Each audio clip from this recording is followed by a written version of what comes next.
I think that's a hugely complicated problem. It's one that people have been working on in a number of years. I think, for example, I work in higher education. I think we need to think about how we portray STEM.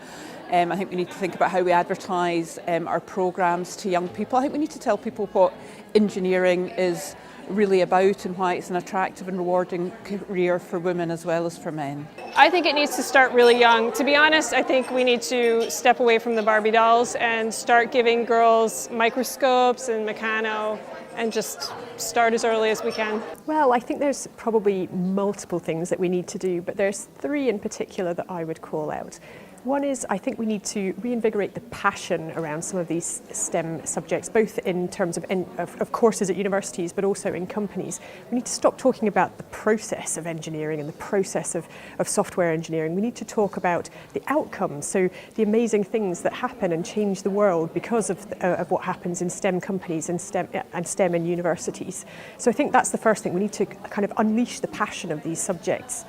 The second thing is we need to highlight our role models. So it is much, much easier to get on and see how you can do well in a company if there are people that you recognize, you associate with and you recognise. So for women that can often be seeing other women, but I totally take the point but that it isn't just about having women. But I think in this case we really need to showcase our women.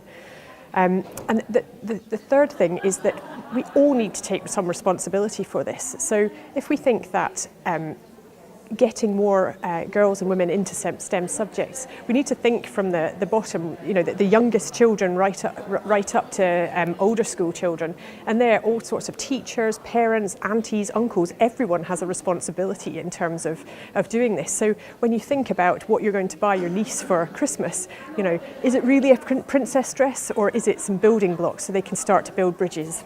So I think it's those three things that would have a big impact in the number of women that come into STEM. I think the way to improve gender balance in STEM is really to have more people showcasing successful women in STEM. And at the moment the Institute of Engineering and Technology are doing what they can, but it also comes from government, schools, teachers and other female engineers and scientists to actually step forward and shout about how successful they can be in the environment.